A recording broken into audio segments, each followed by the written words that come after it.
Hello students, હું Sunil sir.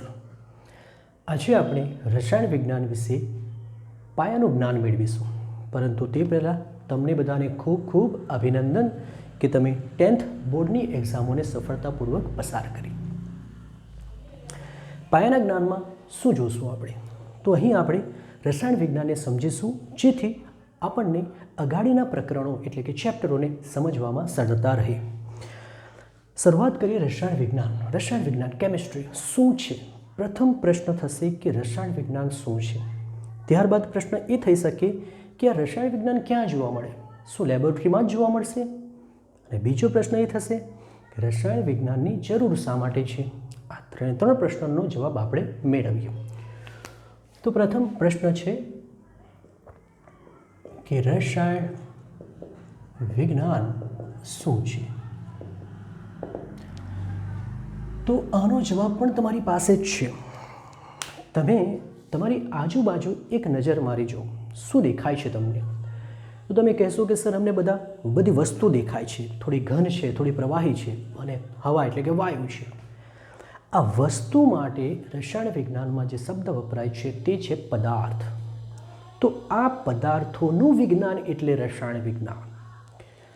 પદાર્થ કેવો છે, શાનો બનેલો છે, એના ગુણધર્મો શું છે, આ બધો અભ્યાસ જે શાખામાં કરવામાં આવે એને રસાયણ વિજ્ઞાન કહેવામાં આવે. તો વ્યાખ્યા આવી થશે: વિજ્ઞાનની એવી શાખા કે જ્યાં પદાર્થનું સંગઠન, પદાર્થનું બંધારણ, પદાર્થના ગુણધર્મો અને તેમનું એકબીજામાં રૂપાંતરણ નો અભ્યાસ જે શાખામાં અભ્યાસ કરવામાં આવે તેને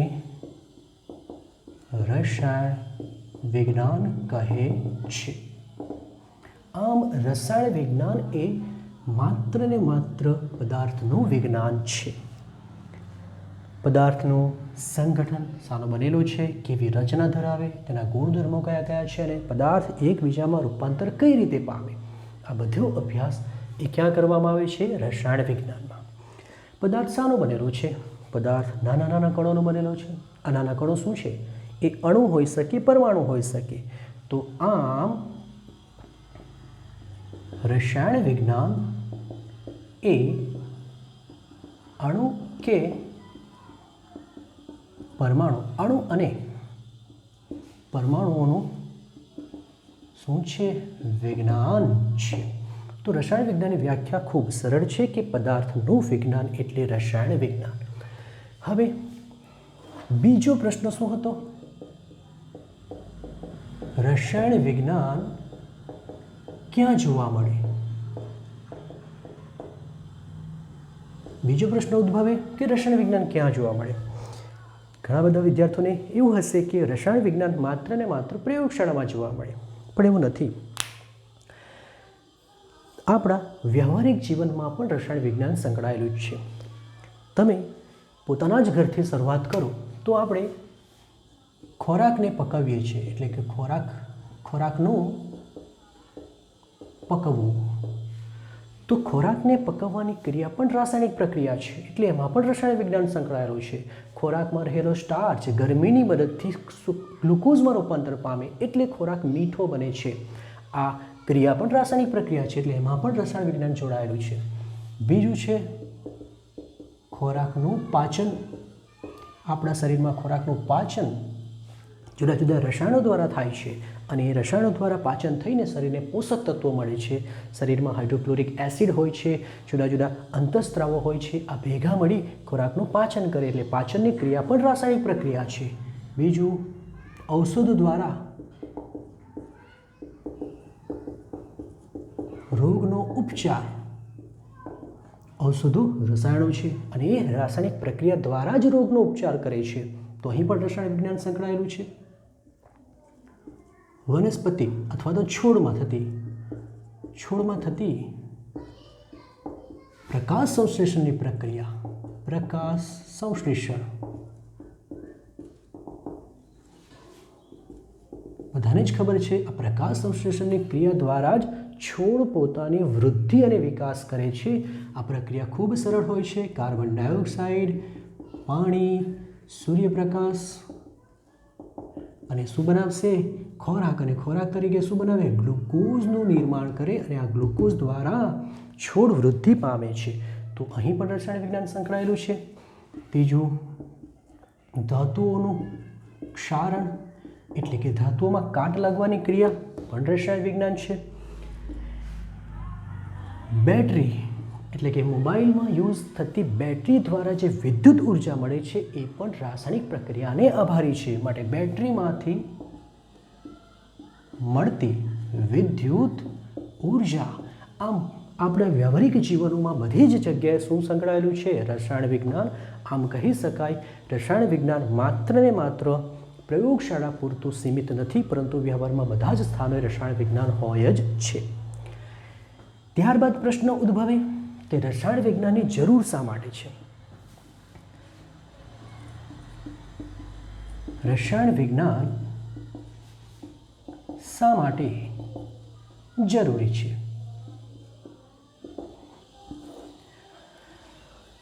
તો પ્રથમ છે ખોરાક. દરેક વિજ્ઞાનનો ઉદ્દેશ શું હોય છે કે મનુષ્યને પોષણ, સ્વાસ્થ્ય અને સમૃદ્ધિ પૂરી પાડવી. રસાયણ વિજ્ઞાનનો બી એ જ મુખ્ય ઉદ્દેશ છે કે પોષણ, સ્વાસ્થ્ય અને સમૃદ્ધિ પૂરી પાડવી. તો પોષણ માટે જરૂરી છે ખોરાક અને ખોરાકના ઉત્પાદન માટે ખાતરો, દવાઓની જરૂર પડે છે. આમ કહી શકાય કે ખોરાક માટે જરૂરી ખાતરો કોના લીધે બને છે? રસાયણ વિજ્ઞાનને આભારી છે.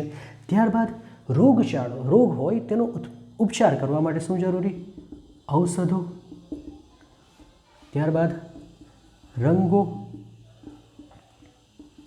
પ્લાસ્ટિક, સિમેન્ટ,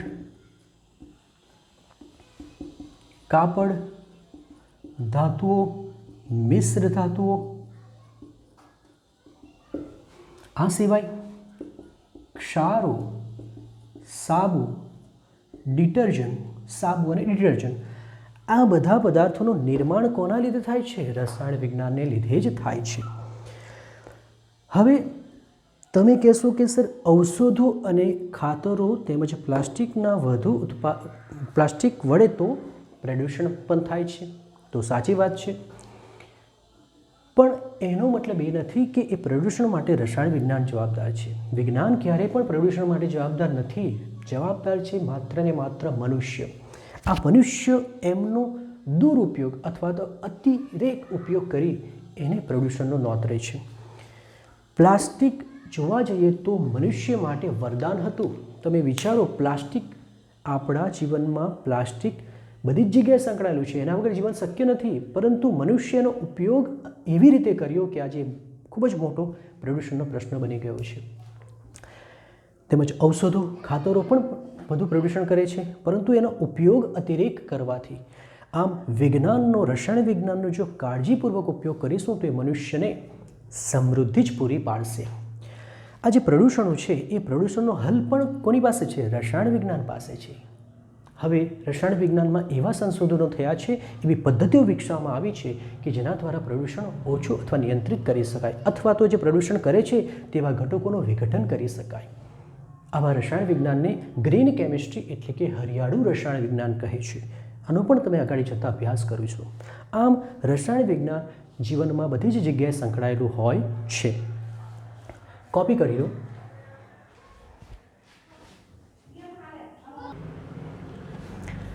હવે આપણે રસાયણ વિજ્ઞાનની જુદી જુદી શાખાઓ વિશે જાણીશું.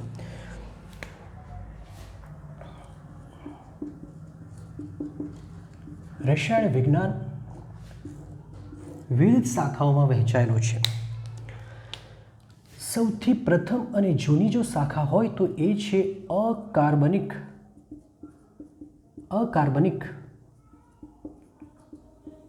રસાયણ વિજ્ઞાન.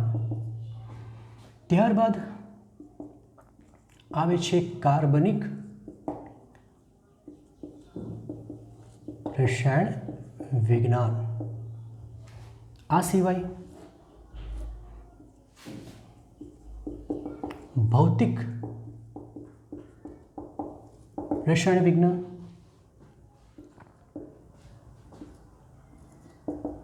જૈવ રસાયણ વિજ્ઞાન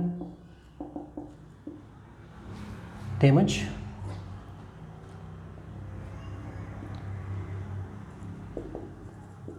વૈશ્લેષિક રસાયણ વિજ્ઞાન અને ઔદ્યોગિક રસાયણ વિજ્ઞાનનો સમાવેશ થાય છે. આ જુદી જુદી શાખાઓ કઈ રીતે અલગ પડે છે? તો તેમાં રહેલા પદાર્થોનો અભ્યાસ થકી. જેમ કે અકાર્બનિક રસાયણ વિજ્ઞાનમાં શાનો અભ્યાસ કરવામાં આવે? તો કાર્બન ન હોય તેવા પદાર્થો. એ કયા કયા છે? તો એમાં આવશે ધાતુ, મિશ્ર ધાતુ, ક્ષારો, એસિડ, બેઝ, અધાતુ વગેરેનો અભ્યાસ રસાયણ વિજ્ઞાનની કઈ શાખામાં કરવામાં આવે? અકાર્બનિક રસાયણ વિજ્ઞાન. કાર્બનિક રસાયણ વિજ્ઞાન શું છે? તો કાર્બનમાંથી બનેલા પદાર્થોનું વિજ્ઞાન. હવે કાર્બનિક પદાર્થો કયા કયા છે? તો આપણે જે ખોરાક લઈએ છીએ એ કાર્બનિક પદાર્થ છે. ખાતરો, ઔષધો, રંગો, પ્લાસ્ટિક, કાપડ, આ બધું જ કાર્બનિક પદાર્થો છે અને એમનો અભ્યાસ કાર્બનિક રસાયણ વિજ્ઞાનમાં કરવામાં આવે છે. ભૌતિક રસાયણ વિજ્ઞાન શું છે અને એમાં શાનો અભ્યાસ કરવામાં આવે છે? તો ભૌતિક રસાયણ વિજ્ઞાનમાં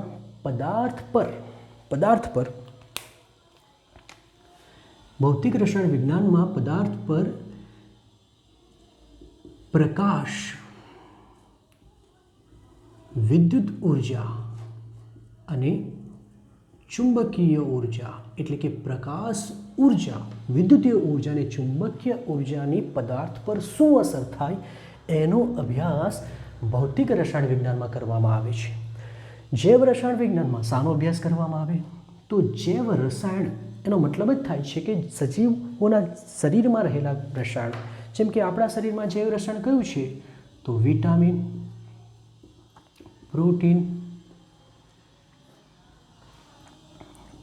હોર્મોન્સ, કાર્બોહાઈડ્રેટ, આ બધા પદાર્થોનો અભ્યાસ રસાયણ વિજ્ઞાનની જૈવ રસાયણ વિજ્ઞાન શાખામાં કરવામાં આવે છે. ત્યારબાદ વૈશ્લેષિક રસાયણ વિજ્ઞાન શું છે? હવે વૈશ્લેષિક રસાયણ વિજ્ઞાન એટલે પદાર્થોની ચકાસણી કરવામાં આવે. જેમ કે આપણે કાર્બનિક રસાયણ વિજ્ઞાન દ્વારા ખોરાક બનાવ્યો, ખાતરો બનાવ્યા, ઔષધો બનાવ્યા. આ ઔષધોને વગર ચકાસ્યા કર્યા વગર આપણે એને માર્કેટમાં એટલે કે બજારમાં મોકલી શકતા નથી. તો દરેક પદાર્થો ઇન્ડસ્ટ્રીમાં દરેક પદાર્થો બન્યા બાદ તેનું ટેસ્ટિંગ કરવામાં આવે. તો એ ટેસ્ટિંગ માટે જરૂરી જે જ્ઞાન છે, નોલેજ છે, ક્યાં હોય છે? વૈશ્લેષિક રસાયણ વિજ્ઞાનમાં. અહીં બે પ્રકારના ટેસ્ટિંગ થાય છે. એક માત્રાત્મક ટેસ્ટિંગ થશે એટલે કે માત્રાત્મક ગુણધર્મો પર આધારિત વિશ્લેષણ થાય, અને બીજું ગુણાત્મક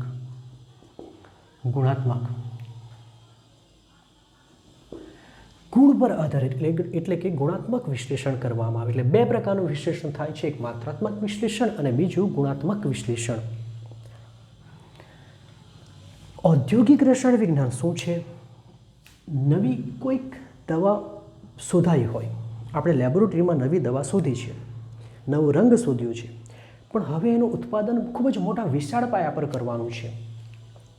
તો એના માટે પણ જ્ઞાન જરૂરી, એના માટે પણ પાછું રિસર્ચ કરવું પડે કે શું નાના પાયા પર જે વસ્તુ બની એ મોટા પાયા પર બનવાની શક્યતા છે અથવા સક્સેસ જશે જ? કારણ કે ત્યાં જુદા જુદા પરિબળો હોય છે કે રાસાયણિક પ્રક્રિયાઓને કંટ્રોલ કરે. તો એટલે કે નાના પાયા પર જે વસ્તુ બની એનું મોટા પાયા પર ઉત્પાદન કરવા માટે જરૂરી છે વિજ્ઞાન છે એ ક્યાં હોય છે? ઔદ્યોગિક રસાયણ વિજ્ઞાન. તો ઔદ્યોગિક રસાયણ વિજ્ઞાન પણ એ જ બધા પદાર્થોને લગતું છે. અહીં પણ ઔષધો, રંગો, ખાતરો, પ્લાસ્ટિક વગેરેનું મોટા પાયા પર ઉત્પાદનને લગતું વિજ્ઞાન છે.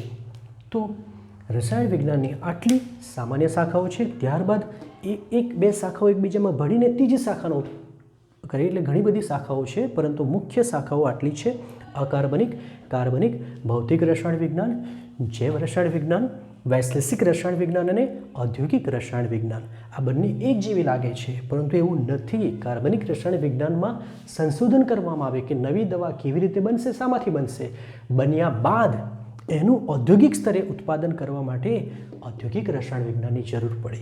આ બની ગયા બાદ ફરી પાછું એનું શું કરવું પડે? વિશ્લેષણ કરવું પડે.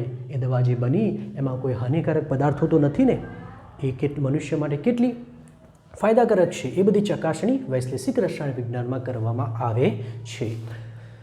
ભૌતિક રસાયણ વિજ્ઞાન એ પદાર્થ પર પ્રકાશ, વિદ્યુત અને ચુંબકીય ગુણધર્મની શું અસર થાય છે તેનો અભ્યાસ કરે છે. અને જૈવ રસાયણ વિજ્ઞાન મનુષ્યના શરીર, પ્રાણીઓમાં રહેલા જૈવિક રસાયણનો અભ્યાસ કરે છે.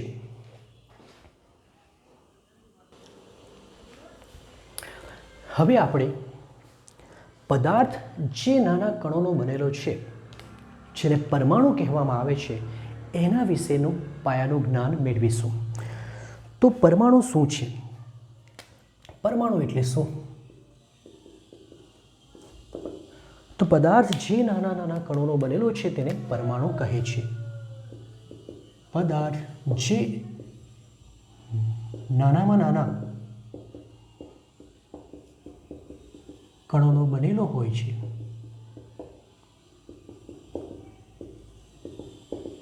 તેને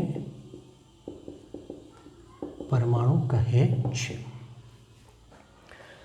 પરમાણુના બંધારણની વાત કરીએ તો પરમાણુને આપણે અગર ગોળાકાર સ્વરૂપે સ્વીકારીએ તો પરમાણુ બે ભાગોમાં વહેંચાયેલો હોય છે. એક અંદરનો ભાગ અને બીજો બહારનો ભાગ. આ અંદરના ભાગને પરમાણુનું કેન્દ્ર કહેવામાં આવે, ન્યુક્લિયસ. જ્યારે બાકીના ભાગને કેન્દ્ર સિવાયનો ભાગ, કેન્દ્ર સિવાયનો ભાગ કહે છે. હવે તમે શીખીને જ આવ્યા છે કે પરમાણુમાં અપરમાણવીય કણો રહેલા છે. અપરમાણવીય કણો રહેલા છે. જેમ કે કેન્દ્રમાં પ્રોટોન હોય છે, કેન્દ્રમાં ન્યુટ્રોન હોય છે અને ઇલેક્ટ્રોન. યાદ કરો, ઇલેક્ટ્રોન ક્યાં હોય છે? તો આ કેન્દ્રની બહાર ઇલેક્ટ્રોન ભ્રમણ કરતો હોય છે. તો કેન્દ્રમાં પ્રોટોન અને ન્યુટ્રોન હોય છે અને બહાર શું હોય છે? ઇલેક્ટ્રોન હોય છે. તો ત્રણ મૂળભૂત કણો કે જેને અપરમાણવીય અથવા મૂળભૂત કણો કહેવામાં આવે છે, અને તે છે પ્રોટોન, જેને સંજ્ઞા P+ અને વીજભાર કેવો છે? તો ધન વીજભારિત છે. ઇલેક્ટ્રોન હોય છે, જેની સંજ્ઞા E- અને કેવું વીજભારિત છે? ઋણ વીજભારિત છે. અને ન્યુટ્રોન, જેના માટે N શબ્દ વપરાય છે અને તે વીજભાર વિહીન હોય છે. તો પરમાણુનું બંધારણ આ છે કે પરમાણુ ત્રણ અપરમાણવીય કણોનો બનેલો હોય છે. દરેક પરમાણુમાં જેટલા પ્રોટોન હોય છે એટલા જ ન્યુટ્રોન હોય છે, પરંતુ જરૂરી નથી કે પ્રોટોન અને ન્યુટ્રોનની સંખ્યા સમાન હોય. એ સમાન હોઈ પણ શકે અને સમાન ન પણ હોઈ શકે. એટલે એવું લખી શકાય કે પરમાણુમાં પ્રોટોન અને ઇલેક્ટ્રોનની સંખ્યા કેવી હોય છે? સમાન હોય છે, પરંતુ ન્યુટ્રોન સંખ્યા સમાન હોય એવી જરૂરી નથી. હવે પરમાણુનું ડિટેલમાં અભ્યાસ કરવા માટે થોડા શબ્દની જરૂર પડે, અને એ શબ્દોને હવે જોઈએ. પ્રથમ છે પરમાણવીય ક્રમાંક, જેના માટે ઝેડ સંકેત વપરાય. એને કહેવામાં આવે એટોમિક નંબર. શું છે પરમાણ્વીય ક્રમાંક? અને ત્યારબાદ એક બીજો શબ્દ છે પરમાણ્વીય ભાર અથવા તો દળાંક. ભાર જેના માટે સંકેત એ વપરાય છે, એને એટોમિક માસ પણ કહેવામાં આવે. તો શું છે પરમાણ્વીય ક્રમાંક? કેન્દ્રમાં શું રહેલા છે? પ્રોટોન, ન્યુટ્રોન, અને કેન્દ્રની બહાર શું છે? ઇલેક્ટ્રોન. તો દરેક પરમાણુમાં, સાંભળજો બરાબર શબ્દ, દરેક પરમાણુમાં પ્રોટોનની સંખ્યા જુદી જુદી જ હોય છે. એટલે કે દરેક પરમાણુના કેન્દ્રમાં પ્રોટોનની સંખ્યા જુદી જુદી હોય છે. આ પ્રોટોનની સંખ્યાને જ એનો પરમાણ્વીય ક્રમાંક કહેવામાં આવે છે. તો લખાશે એમ કે પરમાણુના કેન્દ્રમાં રહેલા પ્રોટોનની સંખ્યાને તેનો પરમાણ્વીય ક્રમાંક કહે છે. પરમાણ્વીય ક્રમાંકને ઝેડ વડે દર્શાવવામાં આવે છે. હાઇડ્રોજનની વાત કરીશું તો હાઇડ્રોજન માટે ઝેડ બરાબર 1 છે. કારણ શું છે કે હાઇડ્રોજનમાં એક જ પ્રોટોન રહેલો છે. ઓક્સિજનની વાત કરીશું તો ઓક્સિજન માટે ઝેડ બરાબર 8 છે. કારણ શું છે? ઓક્સિજનમાં પ્રોટોનની સંખ્યા 8 છે. કાર્બનની વાત કરીએ તો કાર્બન માટે ઝેડ બરાબર 6 છે. તો આનું કારણ છે પ્રોટોનની સંખ્યા, કે પ્રોટોનની સંખ્યા હાઇડ્રોજનમાં 1 છે, ઓક્સિજનમાં 8 છે અને કાર્બનમાં 6 છે. તો પ્રોટોનની સંખ્યા દ્વારા શું નક્કી થાય છે? પરમાણ્વીય ક્રમાંક. ત્યારબાદ આપણો શબ્દ છે પરમાણ્વીય ભાર. હવે કેન્દ્રમાં પ્રોટોન અને ન્યુટ્રોન રહેલા છે. પ્રોટોન અને ન્યુટ્રોન, કોઈ પણ પરમાણુનો દળ એટલે કે માસ એ આ કેન્દ્રવાળા ભાગને લીધે હોય છે. એટલે કે એમાં રહેલા પ્રોટોન અને ન્યુટ્રોનના લીધે હોય છે. તો વ્યાખ્યા એવી છે કે પરમાણુના કેન્દ્રમાં રહેલા પ્રોટોન અને ન્યુટ્રોનની સંખ્યાના સરવાળાને પરમાણ્વીય ભાર કહે છે. એટલે કે જે પરમાણ્વીય ભાર એ છે એ કોની કોની સંખ્યાનો સરવાળો છે? પ્રોટોન અને ન્યુટ્રોન. પ્રોટોનની સંખ્યા p+, ન્યુટ્રોનની n. p માટે p+, એટલે કે પ્રોટોનની સંખ્યા માટે સંકેત શું વાપર્યો? z. માટે એક સૂત્ર બની શકે a બરાબર z વત્તા n, કે જ્યાં a શું છે? પરમાણ્વીય ભાર, z પ્રોટોનની સંખ્યા એટલે કે પરમાણ્વીય ક્રમાંક, અને n શું છે? ન્યુટ્રોનની સંખ્યા. આપણે એક નાનું ઉદાહરણ લઈ લઈએ. યુરેનિયમ. યુરેનિયમનો સંકેત છે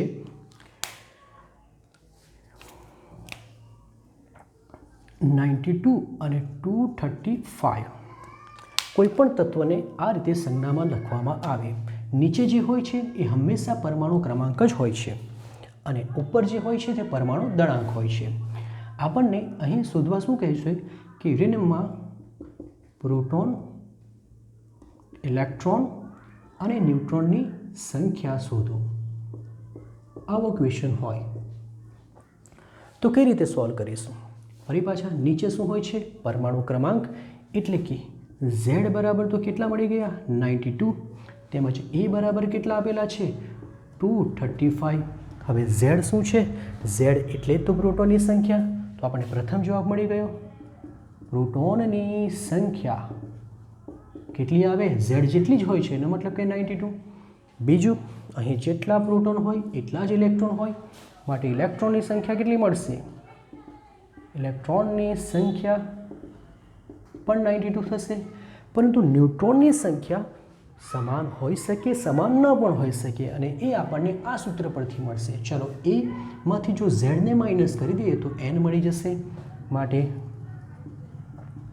ન્યુટ્રોનની સંખ્યા એટલે કે n બરાબર, તો બોલો શું કરીશું? a minus z. એ કેટલા છે? તો એ તમારા 235 અને આ છે 92. તો આની બાદબાકી કરશું તો 143 આન્સર આવશે. બરાબર, 143 આન્સર આવશે. એનો મતલબ કે ન્યુટ્રોનની સંખ્યા કેટલી મળે છે? 143. તો આપણે શું જોયું? પરમાણુ કોને કહેવાય, પરમાણુના કણો કયા કયા છે, પરમાણુ માટે વપરાતા બે શબ્દો એટલે કયો કે પરમાણુય ક્રમાંક અને પરમાણુય ભાર કોને કહેવામાં આવે તે જોયું.